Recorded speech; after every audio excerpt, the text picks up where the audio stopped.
Untuk energi biar kita lebih tetap optimal, cairannya biar tetap terrehidrasi atau tercukupi, itu harus diberikan gizi yang optimal dan seimbang saat kapan? Saat sahur dan berbuka puasa.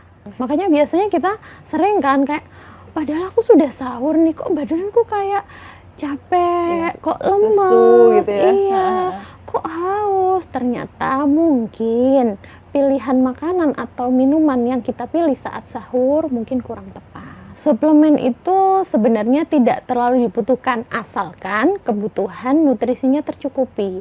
Kalau kebutuhan nutrisinya tercukupi, sebenarnya suplemen itu juga tidak terlalu penting. Dari makanan sayur, buah, protein, karbohidratnya, cairannya, air minumnya, selama itu semua terpenuhi, nggak konsumsi vitamin nggak apa-apa.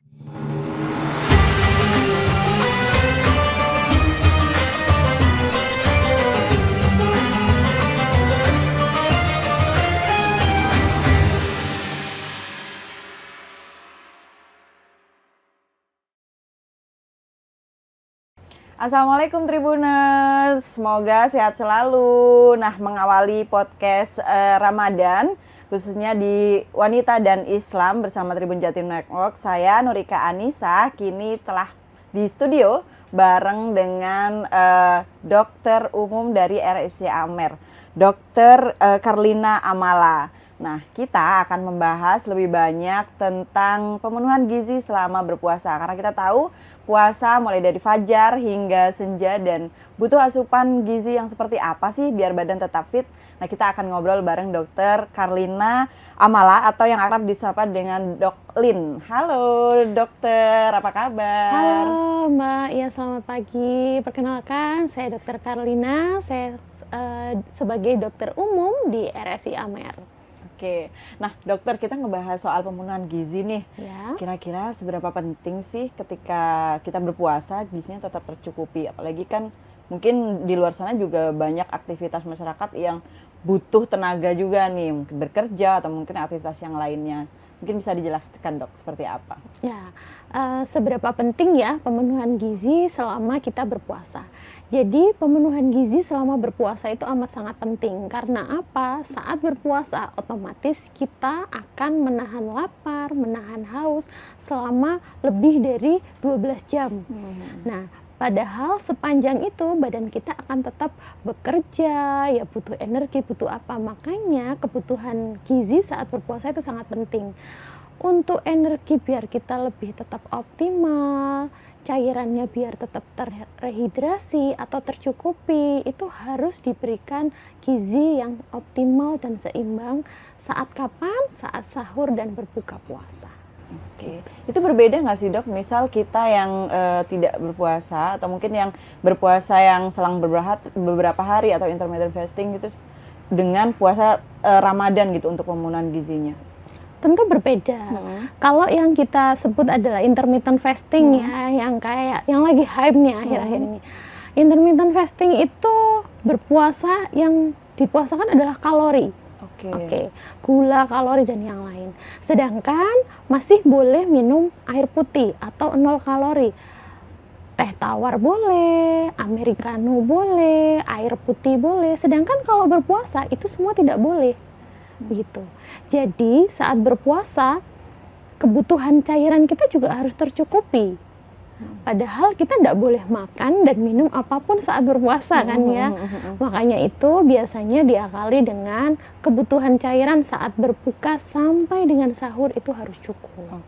Jadi kalau ditanya beda nggak sama intermittent fasting? Ya beda dong, intermittent fasting masih boleh minum, kalau puasa kan nggak boleh. Baik, ada tipsnya nggak dok mengatur misal nih sahur harus seperti apa nih polanya, kemudian untuk berbuka nanti seperti apa asupan gizinya gitu? Oke, jadi selama sahur kalau bisa menunya itu harus tetap yang mengandung protein, yang bergizi cukup, yang mengandung air juga cukup. Contohnya apa? Tetap harus ada buah, tetap harus ada protein yang cukup. Kalau bisa saat sahur diganti karbonya dengan karbohidrat kompleks. Karbohidrat kompleks itu seperti apa? Seperti gandum, habis itu kayak ubi, kayak gitu-gitu, kentang, kayak gitu. Itu kenapa kok lebih baik? Karena karbohidrat kompleks itu nanti lebih mudah menjadi energi dan tidak langsung menjadi gula.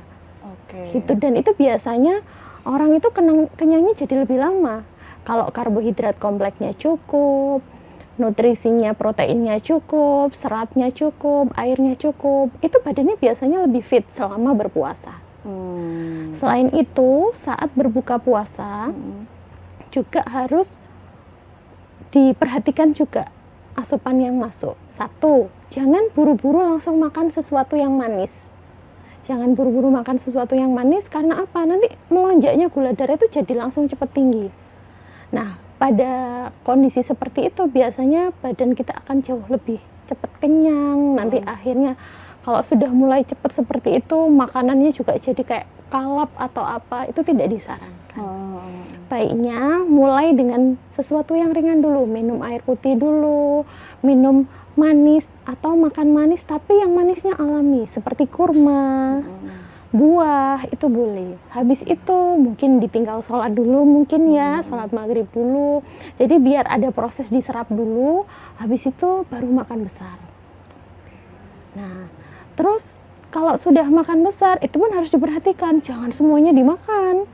Nanti kepenuhan, sholat tarawihnya jadi begah, jadi kerasa, aduh kok berat semua, kayak gitu-gitu. Iya. Kalau untuk makanan-makanan mungkin dok yang perlu dihindari ketika sahur lah utamanya gitu, adakah dok? Ada, jadi kalau sahur itu disarankan untuk jangan terlalu makan yang tinggi gula. Tinggi gula tidak disarankan, terlalu tinggi garam juga tidak disarankan, terlalu tinggi lemak atau yang goreng-gorengan yang seperti itu tuh juga tidak disarankan selama sahur. Karena itu tadi, kalau kita konsumsi makanan yang tinggi garam, biasanya kita itu akan jadi lebih mudah haus. Karena sifatnya garam adalah menarik cairan. Selain itu juga kalau konsumsi makanan terlalu banyak yang manis-manis, itu menyebabkan gula darah memang cepat naik, tapi cepat turun juga. Pada orang dengan kondisi-kondisi tertentu, katakan beliau itu punya kencing manis atau apa, dia lebih mudah turun gulanya. Kalau gulanya lebih mudah turun, padahal jam puasanya masih panjang nih, itu akan membahayakan. Kalau gula darahnya turun, drop, padahal buka puasa masih lama, bisa pusing, bisa lemes, bisa pingsan, ada yang seperti itu. Iya. Berpengaruh itu ya dok ya, iya, mengatur betul. pola makan untuk kemudian mempersiapkannya seharian penuh ketika berpuasa. Betul. Makanya biasanya kita sering kan kayak, padahal aku sudah sahur nih, kok badanku kayak capek, kok lemes, lesu gitu ya. Iya, kok haus. Ternyata mungkin pilihan makanan atau minuman yang kita pilih saat sahur mungkin kurang tepat. Kalau untuk makanan yang mungkin bersantan nih dok, nah itu sebaiknya seperti apa gitu? Orang kan juga sekarang masyarakat suka yang bersantan, gampang diawetin lah nanti kalau misal sahur, nah kayak gitu dok. Iya, memang enak ya, apalagi santan diawetkan, gampangnya lodeh gitu kan. Kalau baru dimasak ya mungkin rasanya biasa aja, tapi kalau sudah dimasak berkali-kali lebih enak. Nah, makanan-makanan seperti itu juga apalagi mengandung santan dan diolah berkali-kali seperti itu juga kurang baik. Penyerapan badan itu jadi kurang efektif, jadi kayak malah bisa meningkatkan resiko kolesterol jadi naik, badan juga jadi kayak kerasa capek, itu biasanya respon yang sering muncul. Kalau untuk penambahan suplemen, apakah juga dibutuhkan selama berpuasa dan bagaimana mungkin waktu yang tepat ketika meminum suplemen tambahan? Suplemen itu sebenarnya tidak terlalu dibutuhkan asalkan kebutuhan nutrisinya tercukupi. Kalau kebutuhan nutrisinya tercukupi, sebenarnya suplemen itu juga tidak terlalu penting. Dari makanan sayur, buah, protein, karbohidratnya, cairannya, air minumnya, selama itu semua terpenuhi, nggak konsumsi vitamin nggak apa-apa. Namun pada kondisi-kondisi tertentu seperti ibu hamil dengan kondisi-kondisi yang mungkin sedang tidak enak badan atau apa, kan berarti butuh vitamin dan mineral tambahan, baiknya boleh tetap dikonsumsi. Kapan baiknya? Setelah sahur mungkin. Biasanya karena penyerapan vitamin itu biasanya lebih efektif kalau dikonsumsi setelah makan. Jadi usahakan memang benar-benar harus sahur. Kalau nggak gitu nanti banyak kondisi-kondisi yang akan muncul kalau tidak sahur biasanya begitu. Oke. Jadi tetap harus diperhatikan ya untuk ininya ya Dok ya. Betul. Jam sarapan mungkin akan berubah, tapi pola makannya juga tetap harus diperhatikan seperti itu ya Dok ya. Iya. Oke. Kalau untuk air minum nih, mungkin seperti apa asupannya? Apakah ketika berpuasa, karena mungkin saya ini akan seharian nih nggak berpuasa, jadi minumnya dibanyakin nih di pas sahur atau seperti apa? Kebutuhan cairan memang harus dipenuhi padahal kita berpuasa. Tapi bukan berarti langsung karena besok aku puasa, pas sahur aku harus minumnya yang banyak. Enggak juga. Minumnya itu harus tetap ibaratnya terkontrol. Terkontrolnya dari sejak buka puasa sampai dengan sahur. Biasanya kebutuhan cairan rata-rata atau standarnya itu sekitar 2 sampai 2,5 liter untuk orang masing-masing. Berarti 2,5 liter sampai 2 sampai 2,5 liter itu sekitar 6 sampai 8 gelas. 6 sampai 8 gelas pembagiannya mudah saja. 2 saat berbuka puasa, 2 gelas saat setelah berbuka puasa, atau 2 gelas saat mau tidur, atau 2 gelas saat sahur. Jadinya kan tercukupi. Gitu. Oke.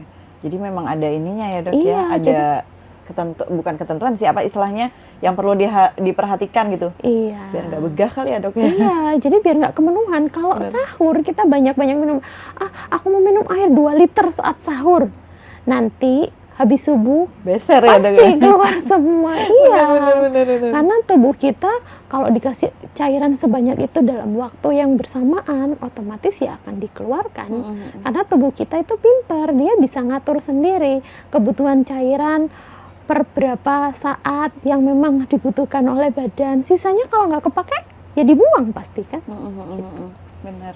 Dok, mungkin satu lagi Dok, tips ketika berbuka biar kita itu nggak begah gitu. Kadang orang pengen makan banyak, tapi lama-lama begah juga gitu. Mungkin ada ini nggak sih step-step yang biar bisa tetap fit, tetap nyaman lah di pencernaan maupun di kondisi perut lah ketika berbuka gitu. Ya, jadi biar kalau buka puasa perutnya nggak begah saat mau sholat tarawih dan yang lain ya, karena kan itu butuh waktu lama. Saat berbuka puasa, pilihlah gula yang alami seperti yang tadi kita sebut adalah kurma, buah-buahan, itu mengandung gula yang alami. Setelah itu jangan langsung makan berat, mungkin istirahat untuk sholat maghrib dulu. Setelah sholat maghrib kalau mau makan berat boleh, tapi sebagian saja mungkin, jangan langsung makan semuanya yang diinginkan. Nanti setelah sholat isya, setelah tarawih boleh makan lagi, tidak apa-apa. Namun perhatikan tidak boleh terlalu dekat dengan waktu tidur ya. Katakan nih tidurnya biasanya jam 10, terus ini kan biasanya selesai tarawih itu sekitar jam 8-an gitu ya. Kalau nanti aja jam 9 aku baru makan, tidak terlalu disarankan, karena kan kalau tidurnya jam 10 makannya baru jam 9 itu terlalu dekat sama waktu tidur. Kalau makannya terlalu dekat sama waktu tidur bisa menyebabkan kondisi lambungnya jadi kurang baik. Selain itu, kalau merasa kenyang mungkin nanti saat sahurnya dia jadi nggak mau, aku tadi masih kenyang, nggak sahur dulu. Padahal tidak disarankan. Kalau berpuasa itu usahakan tetap sahur. Makanan malam itu tidak akan bisa menggantikan sahur. Gitu. Wow, menjadi catatan nih, makanan malam tidak bisa menggantikan sahur. Betul. Dan harus sesuai juga ya Dok ya. Iya. Biar nggak begah, biar nggak sering beser juga karena minumnya di akhir ya, di akhir sahur iya, ya. Betul. Benar-benar. Dok, mungkin ada saran atau mungkin ada nasihat atau tips juga buat para Tribuners nih untuk berpuasa tetap fit dan tetap sepanjang hari itu mereka bisa melakukan aktivitas tanpa ngantuk, tanpa lesu, tanpa lemes lah, seperti apa Dok? Oke, biasanya biar puasanya itu nggak lemes, nggak ngantuk, usahakan tetap sahur. Dan kalau bisa, dan usahakan juga sahurnya itu menggunakan nutrisi yang tepat. karbonya coba ganti karbohidrat kompleks. Habis itu penuhi kebutuhan protein, penuhi kebutuhan sayur, serat, buah, kayak gitu harus dicukupi, sama kebutuhan air minum saat sahur juga dipenuhi agar metabolisme kita jadi baik dan badan nggak mudah lelah, nggak mudah capek. Kalau perlu tambahkan vitamin nggak apa-apa sebenarnya. Itu cukup. Ada rekomendasi kayak misal vitamin-vitamin gitu nggak dok? Misal vitamin D dan sebagainya gitu? Semua multivitamin boleh kok dikonsumsi. Kalau kebiasaan konsumsi vitamin D juga nggak apa-apa, boleh dikonsumsi setelah sahur itu. Oke, wow. Makasih banyak dokter Sama-sama. atas waktunya. Iya. Nah, Tribuners, kita barusan ngebahas banyak banget nih tips-tips dari dokter. Bagaimana sih kita bisa menjaga tubuh tetap fit meskipun sepanjang hari kita berpuasa dan juga beraktivitas. Bagaimana pola makannya, bagaimana asupan minumnya, dan bagaimana kita mengatur atau memilih jenis makanannya. Nah, ini bisa menjadi salah satu pertimbangan ketika kita berpuasa, mempersiapkannya seperti apa. Dan kali ini terima kasih banyak loh dok untuk waktunya. Iya, Nanti kita terima bisa kasih. membahas topik-topik yang lain ya seputar kesehatan ya dokter ya. Ya, Terima nanti kasih. kita berjumpa di Episode momen yang setelahnya. selanjutnya. Wah, seru sekali. Jadi pengen tahu nih lebih banyak apa sih nanti tips-tips seputar kesehatan ketika berpuasa gitu ya dok ya. Baik, terima kasih banyak loh dokter Ya, atas waktunya. terima kasih. Nah, Tribuners, kita akan berjumpa di episode selanjutnya, tetap di podcast spesial di bulan Ramadan, Wanita dan Islam. Dan semoga kita semua bisa menjalankan puasa penuh dan tetap sehat, serta beribadahnya dengan lancar. Terima kasih, see you di episode selanjutnya. Assalamualaikum.